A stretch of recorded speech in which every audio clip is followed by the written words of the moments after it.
For 2 years, my life was a cycle of early mornings, late nights, and lukewarm coffee. I was a junior project manager at a design firm, but I didn't just want to manage projects. I wanted to lead them. I wanted my own team, my own clients, my own vision. So I became the first one in and the last one out. I volunteered for the projects no one else wanted, the difficult clients, the impossible deadlines. I'd be at my kitchen table at midnight, my laptop glowing, running through presentations for the 10th time while my boyfriend Leo was asleep in the next room. He'd sometimes murmur, "Come to bed, you're working too hard." And I'd just smile, thinking his concern was sweet. This promotion to senior project lead wasn't just a title to me. It was everything I'd been working for. It was validation. It was my dreams starting to take shape in real life.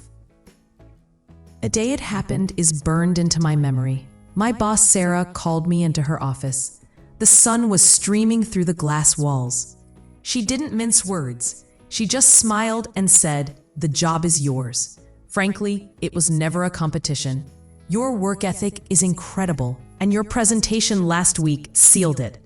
Congratulations." I remember the feeling was like pure, uncut joy. It was this electric surge through my whole body. I floated back to my desk. I immediately texted my mom, my best friend, my sister. Their responses were instant. A flood of heart emojis, "I'm so proud of you," texts, promises of celebratory dinners. It was perfect. The morning of my panel, I was a model of precision. I'd laid out my outfit, my notes were perfectly organized in a leather folio. My laptop was charged. I set 3 alarms. I was scheduled to leave at 7:15 a.m. to beat the traffic and have a full hour to get settled and calm my nerves. At 6:45 a.m., I was in the shower, going over my opening lines in my head. I got out, wrapped a towel around me, and went to get dressed. My folio was gone. The one I had left right on the dresser. My heart skipped a beat. A cold dread started creeping up my spine. "Leo?" I called out, trying to keep the panic from my voice.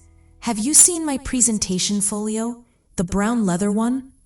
He walked into the bedroom, holding a cup of coffee, the picture of innocence. "Oh, that old thing? I saw it lying around. I put it in the storage closet upstairs. It was cluttering the room."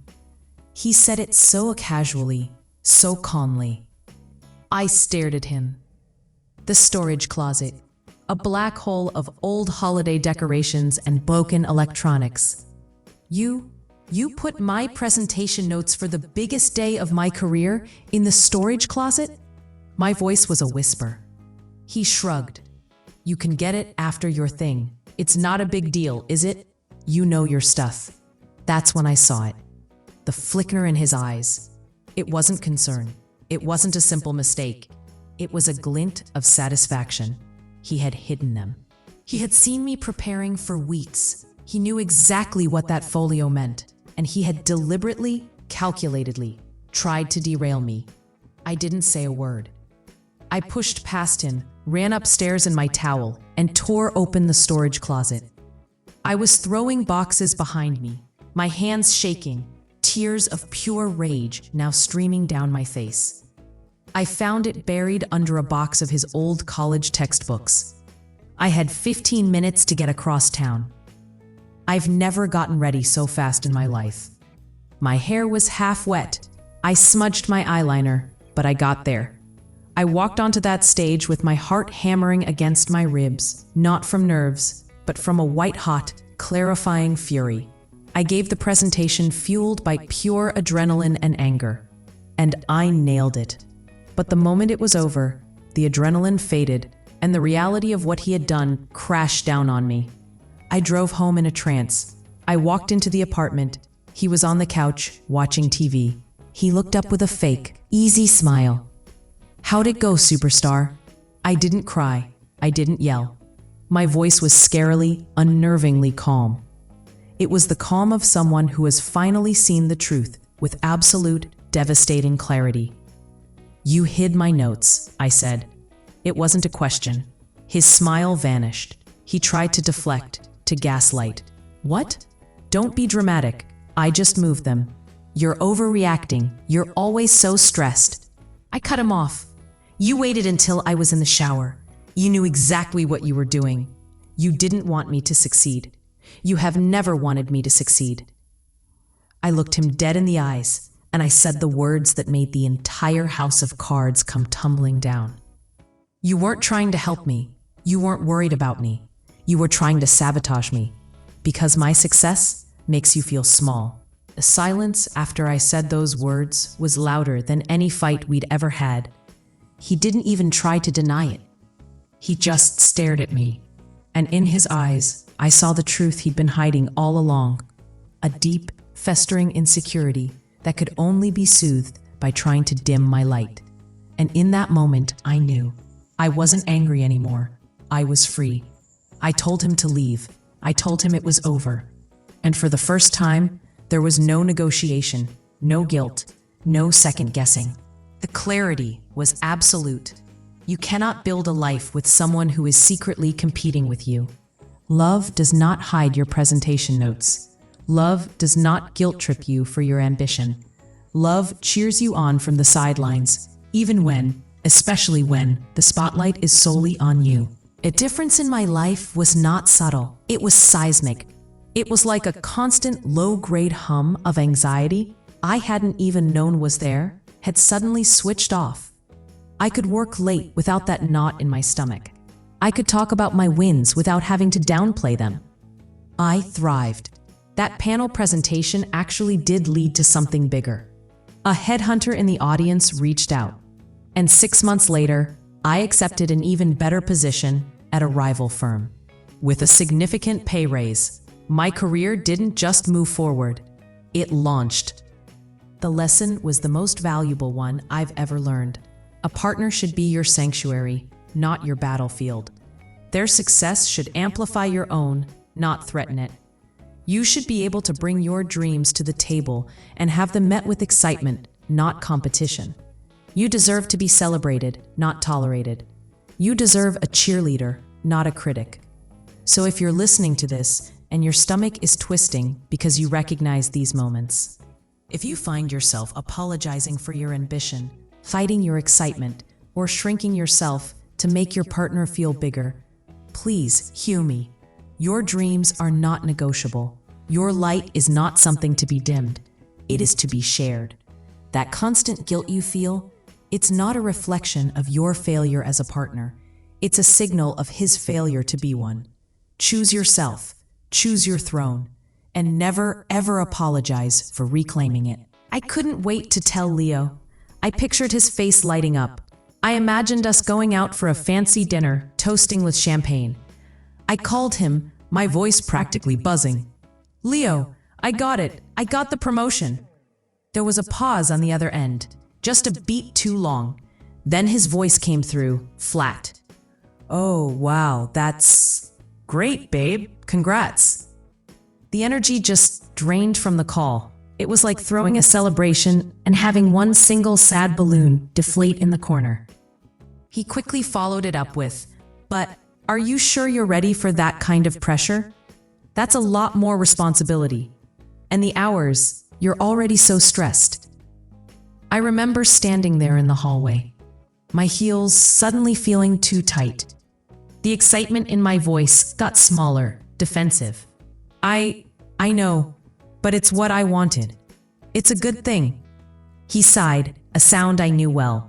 It was his "I'm being the realistic one here" sigh. I know, it's great. I just worry about you. You're going to be exhausted. Don't forget about us, okay? And just like that, my big, bright, shining achievement had a little shadow attached to it. A tiny rain cloud only I could see. But I did what I always did. I made excuses for him. I told myself, he's just protective. He sees how hard I work. He's worried about his own job stability right now, so he's projecting. I pushed the disappointment down, buried it under a mountain of rationalizations. I focused on the positive, my family's joy, my boss's faith in me. I convinced myself his reaction came from a place of love. But that tiny, cold seed of doubt, it had been planted. The first few weeks in the new role were a whirlwind. It was challenging, yes, but in the best way possible. I felt alive, capable, finally using every single skill I had. But coming home started to feel like walking into a different kind of boardroom, one where I was constantly on the defensive. Leo's quiet concern curdled into outright criticism. He'd wait until I was buzzing about a win, a project going well, and he'd just poke a hole in it. Sarah really has you working every single hour, doesn't she? She's taking advantage of your drive. He'd say it so casually, like he was just stating a fact. They gave you all that responsibility, but did the pay even really match it? You're doing the work on two people. My achievements were no longer mine. They were framed as exploitation. My ambition wasn't admirable. It was a character flaw he felt the need to correct. Then came the guilt. It became his primary language. I'd come home at 7:30, energized from a productive day, and he'd be on the couch, the apartment dark, a single lamp on. "Oh, you're finally home," he'd say, his voice heavy with a sigh. "I made dinner, but it's cold now." He'd frame everything as a personal sacrifice he was making because of my job.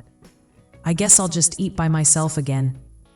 We were supposed to watch that movie, but it's too late now." The message was always the same. Your success is hurting me. Your passion is neglecting me. I started feeling a knot of anxiety in my stomach every time I had to text him that I'd be late. I began apologizing for things that weren't apologies, for being excited, for being dedicated, for caring about my work. I'd find myself rushing through my tasks, not to do them well, but just to get home on time, to avoid the silent treatment or the sigh of disappointment that felt worse than any yelling. But the emergencies, those were the masterstrokes of his sabotage. They had an almost psychic timing. The morning of my biggest client presentation, the one that could land the firm $1 million account. I was nerves and focus. I was running through my talking points in the shower. I got out and my phone was blowing up. 12 missed calls from Leo. A barrage of texts. "Babe, the car won't start. I'm stranded. I don't know what to do." Panic.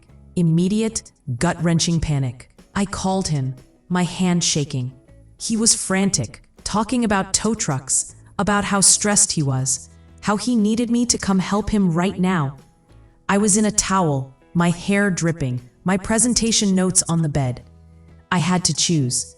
Be a supportive girlfriend or be a professional. The guilt was so intense, so engineered, that I almost chose him. I almost called my boss to tell her I had a family emergency. At the last second, I called a tow truck for him, paid for it over the phone, and told him I had to go. His criticism evolved, becoming more personal, aimed directly at my confidence. He'd wait for a moment of minor stress, me venting about a difficult client, and he'd lean in, like he was sharing a painful truth. "You know, maybe you're just not cut out for this kind of high-pressure role. Not everyone is. There's no shame in that." He'd say, "Are you sure you can handle this team? They seem to walk all over you." He positioned himself not as my enemy, but as my only honest confidant, the one person brave enough to tell me the hard truths about my own inadequacies. I started second-guessing myself in meetings. That little voice of doubt he planted, it was now a full-blown narrative in my head, and it was speaking in his voice. The final layer was the most insidious. He tried to isolate me from my support system. My mom would call, excited to hear about my new job, and he'd grab the phone. "Oh, she's just so busy now. Barely has time for any of us," he'd laugh. A joke that wasn't a joke.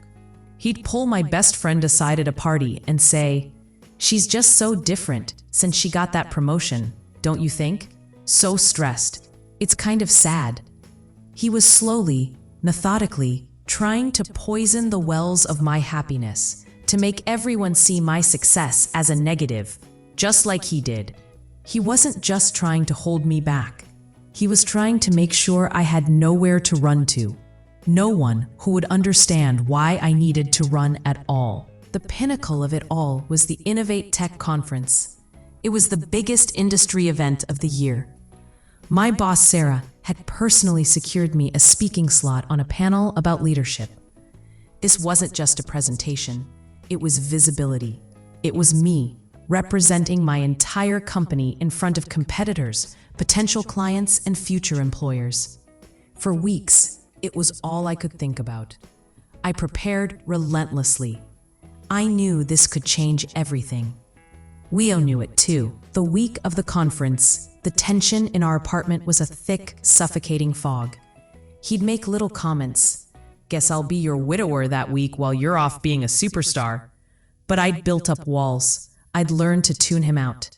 My focus was ironclad, or so I thought.